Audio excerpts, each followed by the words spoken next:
ಮಾತನಾಡುವ ಮಂಜುನಾಥನಿಗೆ ವಾಗ್ದಂಡನೆ ಅಂತ ನೋಡಿದಂಥ ಪುಸ್ತಕ ಸಣ್ಣ. ಇದೇನಿದು? ನಾವು ವೀರೇಂದ್ರ ಹೆಗ್ಗಡೆ ಅವರ ಬಗ್ಗೆ ಅಪಪ್ರಚಾರ ಮಾಡ್ತಾ ಇದ್ದೇವೆ, ನಾವು ಸುಳ್ಳು ಹೇಳ್ತಾ ಇದ್ದೇವೆ, ಅವರಿಗೆ ಮಾನನಷ್ಟ ಮಾಡ್ತಾ ಇದ್ದೇವೆ ಅಂತ ಹೇಳ್ತಾ ಇದ್ದೇವೆ. ಇದು ಕರ್ನಾಟಕ ಸರ್ಕಾರದ ಹೈಕೋರ್ಟ್ನಲ್ಲಿ ಕೊಟ್ಟಿರುವಂಥ ಒಂದು ಆದೇಶ 31/7/2017 ಏನಂತ, ಇವರ ನೌಕರರಿಗೆ ಪ್ರೊವಿಡೆಂಟನ್ನು ಕೊಡಬೇಕಾದರದ ವಿರುದ್ಧವಾಗಿ ಅವರು ರಿಟ್ ಫೈಲ್ ಮಾಡಿದರು. ರಿಟ್ ಫೈಲ್ ಮಾಡಬೇಕಾದ್ರೆ ಅಲ್ಲಿ ಹಾಕಬೇಕಾದ ದಾಖಲೆಗಳನ್ನೆಲ್ಲ ಅಡಗಿಸಿಟ್ರು, ಸುಳ್ಳೇ ಹೇಳಿದ್ರು ಅಲ್ಲಿ. ಅದಕ್ಕೆ ಕೋರ್ಟ್ ಇದರಲ್ಲಿ ಸ್ಪಷ್ಟವಾಗಿ ಹೇಳಿದೆ ಏನಂತ ಹೇಳಿದ್ರೆ, ಈ ಆದೇಶದಲ್ಲಿ ಬಹಳ ಸ್ಪಷ್ಟವಾಗಿ ಹೇಳಿದೆ ಏನಂತ ಹೇಳಿದ್ರೆ,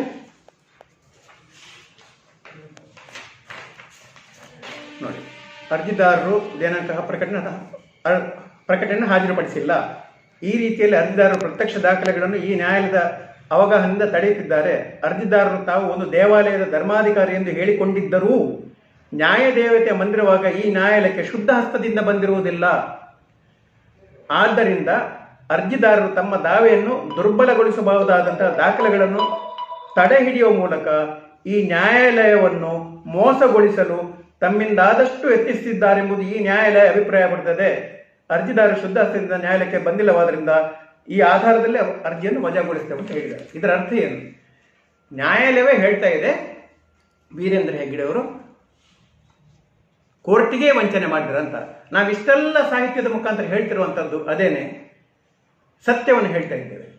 ಇಲ್ಲಿ ನಾವು ಹಿಂದೂ ಹಿತರಕ್ಷಣಾ ವೇದಿಕೆ ಅಂತ ಇದೆ, ಹಿಂದೂ ಹಿತಚಿಂತನೆ ವೇದಿಕೆ. ಇದು ಒಂದು ಹಿಂದೂ ಪರವಾಗಿರುವಂಥ ಸಂಘಟನೆ.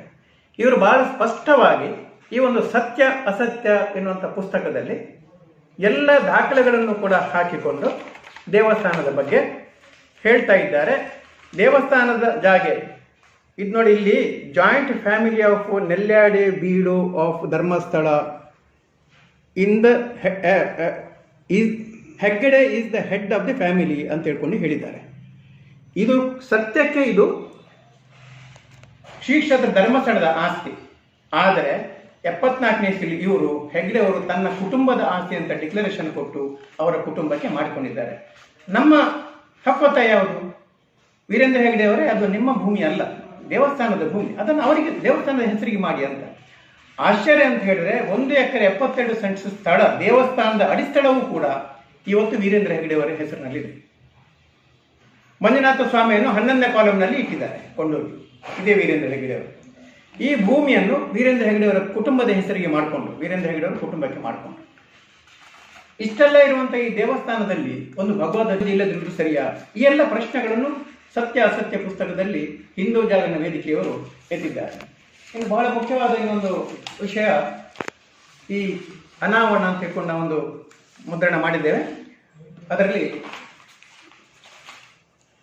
ಹೆಗ್ಗಡೆ ಸಂಸ್ಥಾನ ಎಷ್ಟು ಸ್ವಚ್ಛ, ಬಿಚ್ಚಿಟ್ಟ ಸತ್ಯ ಅಂತ.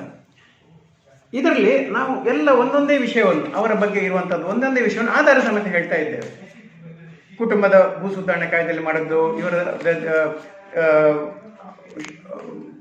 ಶಾಲೆಗಳು ನಡೀತಿರುವಂಥದ್ದು. ಇನ್ನೊಂದು ಬಹಳ ಆಘಾತಕಾರಿಯಾಗುವಂಥ ಒಂದು ವಿಷಯ ಏನಂತ ಹೇಳಿದ್ರೆ, ಮಣಿಪಾಲದ TA ಪೈ ಅವರಿಲ್ಲ, ಇವರು ಕೇಂದ್ರ ಸಚಿವರಾಗಿದ್ದವರು. ಅವರು ಕಲ್ಪನೆ ಏನಿತ್ತಂದ್ರೆ ಸ್ವಉದ್ಯೋಗಗಳನ್ನು ಯುವಕರು ಮಾಡಬೇಕು ಅಂತ. ಅವರು ಆ ಕಲ್ಪನೆಯ ಪ್ರಕಾರ ಆಗ ಸಿಂಡಿಕೇಟ್ ಬ್ಯಾಂಕ್ನ ಮುಖಾಂತರವಾಗಿ ಸ್ವ ಉದ್ಯೋಗ ತರಬೇತಿ ಕೇಂದ್ರ ರೂಟ್ ಸೆಟ್ ಅಂತ ಆರಂಭ ಮಾಡಿದಾಗ ಕೆನರಾ ಬ್ಯಾಂಕ್ ಅನ್ನು ಮತ್ತು ವೀರೇಂದ್ರ ಹೆಗ್ಗಡೆ ಅವರನ್ನು ಕೂಡ ಸೇರಿಸುವಂತ ಪ್ರಕ್ರಿಯೆಯನ್ನು KM ಉಡುಪ ಅಂತ, ಮೊನ್ನೆ ತಾನೇ ಅವರು ತೀರಿ ಹೋದ್ರು, ಅವರು ಅದನ್ನು ಮಾಡಿದರು. ಈ 3 ಸಂಸ್ಥೆಗಳು ಒಟ್ಟು ಸೇರಿಕೊಂಡು ರೂಟ್ ಸೆಟ್ ಅಂತ ಉಜಿರೆಯಲ್ಲಿ ಈಗಿದ rural development and employment training centre ಅಂತ ಮಾಡಿದ್ರು. ಇದು ಕಲ್ಪನೆ TA ಪೈಗಳದ್ದು, ಆರಂಭ ಮಾಡಿದ ಸಿಂಡಿಕೇಟ್ ಬ್ಯಾಂಕ್ನವರು. ಈಗ ಪ್ರತಿಯೊಂದರಲ್ಲಿಯೂ ಕೂಡ ವೀರೇಂದ್ರ ಹೆಗ್ಗಡೆ ಅವರು ಹೇಳ್ತಾರೆ, ನನ್ನ ಕಲ್ಪನೆ ನಾನು ಆರಂಭ ಮಾಡಿದ್ದು ಅಂತ ಹೇಳ್ತಾರೆ. ಇದಕ್ಕಿಂತ ಮಹಾ ಸುಳ್ಳು ಯಾವುದು ಕೂಡ ಇಲ್ಲ. ಅದೇ ಪ್ರಕಾರ ಉಜಿರೆಯಲ್ಲಿ ಒಂದು ರತ್ನಮಾನಸ ಅಂತ ಒಂದು ಹಾಸ್ಟೆಲ್ ಇದೆ, ಕಲಿತಿರ್ಬೇಕಾದ್ರೆ ಕೂಡ ಉದ್ಯೋಗವನ್ನು ಮಾಡ್ತಿರುವಂಥದ್ದು. ಇದನ್ನು ಆರಂಭ ಮಾಡಿದ್ದು RN-ಬಿಡೆ ಅಂತ, ಅಲ್ಲಿಯ ಶಾಲೆಯ ಹೈಸ್ಕೂಲ್ನ ಮುಖ್ಯೋಪಾಧ್ಯಾಯರಾಗಿದ್ದವರು, ಅವರು ಆರಂಭ ಮಾಡಿದರು. ವಿದ್ಯಾಭೂಷಣ ಕೂಡ ಅವರ ಪುಸ್ತಕದಲ್ಲಿಯೂ ಕೂಡ ಅದನ್ನು ಸ್ಪಷ್ಟವಾಗಿ ಮೆನ್ಷನ್ ಮಾಡಿದ್ದಾರೆ.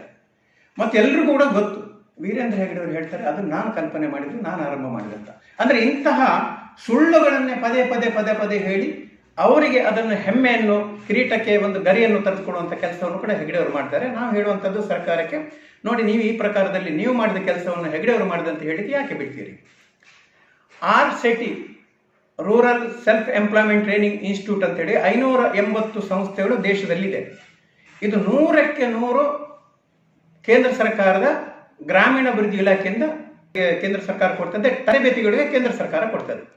ಆದರೆ ವೀರೇಂದ್ರ ಹೆಗ್ಗಡೆ ಅವರು ಮೊನ್ನೆ ಅವರ ಒಂದು ಕಾರ್ಯಕ್ರಮದಲ್ಲಿ ಹೇಳ್ತಾ ಇದ್ದಾರೆ, ಈ ಎಲ್ಲ 580 ಸಂಸ್ಥೆಗಳು ಕೂಡ ಚೆನ್ನಾಗಿ ನಡೀತಾ ಇದೆ ಅಂತ ಅವರದು ಕ್ರೆಡಿಟ್ ಅನ್ನು ಕ್ಲೇಮ್ ಮಾಡಿಕೊಂಡು ಅವರ ಶ್ರೀಕ್ಷೇತ್ರ ಧರ್ಮಸ್ಥಳದ ಅಂಗಸಂಸ್ಥೆಗಳು ಎಂಬ ರೀತಿಯಲ್ಲಿ ಪ್ರತಿಪಾದನೆ ಮಾಡ್ತಾ ಇದ್ದಾರೆ. ನಾವು ಮೊನ್ನೆ ಸಂಸದರು ನಳಿನ್ ಕುಮಾರ್ನ ಭೇಟಿಯಾದಾಗ ಹೇಳಿದೆವು, ನೋಡಿ ಇದು ನಿಮ್ಮ ಗಮನಕ್ಕಿದೆಯಾ? ಎಲ್ಲ ಸಂಸದರಿಗೆ ಬರೆದಿದೆ, ನಿಮ್ಮ ಗಮನಕ್ಕಿದೆಯಾ? RSETI ಎನ್ನುವಂಥದ್ದು ಕೇಂದ್ರ ಸರ್ಕಾರದ ಯೋಜನೆ, ವೀರೇಂದ್ರ ಹೆಗ್ಗಡೆ ತನ್ನ ಯೋಜನೆ ಅಂತ ಹೇಳ್ತಾ ಇದ್ದಾರೆ, ದಯಮಾಡಿ ನೀವು ಅದರ ಕ್ರೆಡಿಟ್ ಅನ್ನು ನೀವೇ ತೆಗೆದುಕೊಳ್ಳಿ, ಇನ್ನೊಬ್ಬರಿಗೆ ಯಾಕೆ ಕೊಡ್ತೀರಾ ಅಂತ ಕೇಳಿದೆವು. ಅಂದರೆ ಇದನ್ನು ಹೇಳಲಿಕ್ಕೆ ಕಾರಣ, ವೀರೇಂದ್ರ ಹೆಗ್ಗಡೆ ಅವರು ಸುಳ್ಳುಗಳನ್ನೇ ಹೇಳಿಕೊಂಡು ಅದನ್ನು ಸತ್ಯವನ್ನು ಬಿಂಬಿಸುವಂಥದ್ದು ಮಾಡ್ತಾ ಇದ್ದಾರೆ.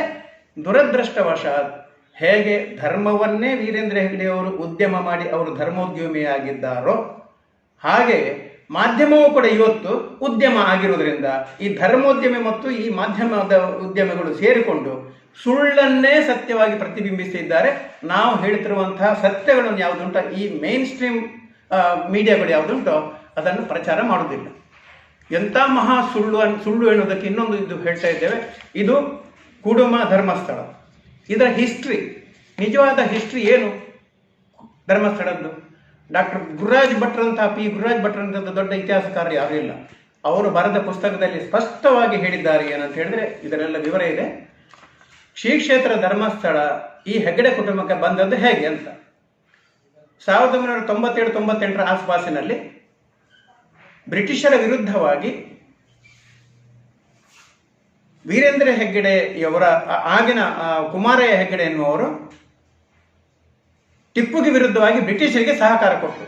ಟಿಪ್ಪುಗೆ ವಿರುದ್ಧವಾಗಿ ಅದಕ್ಕಾಗಿ ಬ್ರಿಟಿಷರು ಆ ಸ್ಥಾನಿಕ ಬ್ರಾಹ್ಮಣರ ಅಧಿಕಾರದಲ್ಲಿ ಇದ್ದ ಆ ದೇವಸ್ಥಾನದ ಆಡಳಿತವನ್ನು ಕುಮಾರಯ್ಯ ಹೆಗ್ಗಡೆಗೆ ಕೊಟ್ಟರು.